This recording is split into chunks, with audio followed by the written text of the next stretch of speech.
উত্তরবঙ্গের বিখ্যাত আলুঘাটি।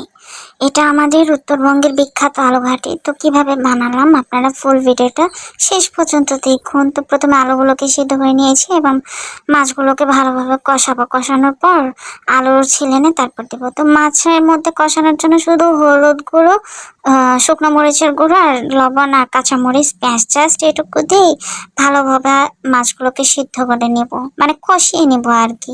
মানে যেভাবে আমরা নর্মাল মাছগুলোকে কষিয়ে নিই। তারপর আলুগুলোকে ছিলে নিচ্ছি। ছিলে নেওয়ার পর আলুগুলোকে ভালোভাবে ম্যাশ করে নিব।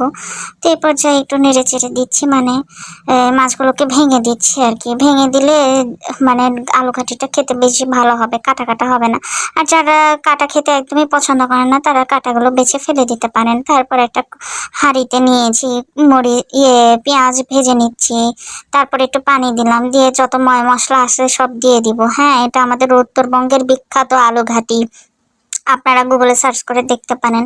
বিখ্যাত মানে উত্তরবঙ্গের বিখ্যাত খাবারের মধ্যে আলু ঘাটি একটি। তো ম্যাশ করা আলুগুলো এই মশলা কষানো হওয়ার পর দিয়ে দিলাম। দিয়ে ভালোভাবে নাড়বো। নাড়ার পর হচ্ছে এই মাছগুলোকে ঢেলে দেবো। আর যারা ইউটিউব থেকে দেখছেন তারা টিমনি চ্যানেলটি সাবস্ক্রাইব করে দিবেন, দিয়ে আমার পাশে থাকবেন। এবং যারা ফেসবুক থেকে দেখছেন তারা ফেসবুক পেজটি ফলো করে দিবেন। আর কমেন্টে জানাবেন যে আমার ভিডিওগুলো দেখতে কেমন লাগে। অবশ্যই কমেন্টে জানাবেন, তাহলে আপনাদের একটা কমেন্ট, লাইক, শেয়ারই কিন্তু অনুপ্রেরণা যোগায় নতুন কাজ করার জন্য। তো এভাবে বড় কিচেনে আপনারা রান্না করে খেতে পারেন। এটা বড় কিচেনের রান্নাই, শুধু ছোট কিচেনে আমরা ছোট ছোট জিনিস দিয়ে দেখাই।